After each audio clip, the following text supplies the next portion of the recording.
Welcome to our YouTube channel. In this video, we'll provide you with a full guide on how to remove a TikTok from your favorites. If you've added a TikTok video to your favorites and now wish to remove it, follow these simple steps.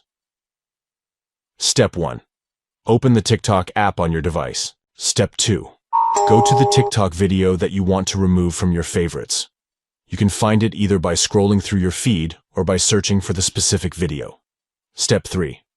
Once you've found the video, tap on the checked bookmark icon located to the right of the video.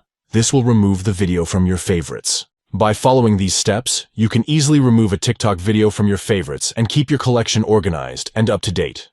Removing videos from your favorites allows you to curate your collection and ensure that it only includes the content you truly want to save. Please note that removing a TikTok from your favorites will not delete the video or affect its availability on the platform.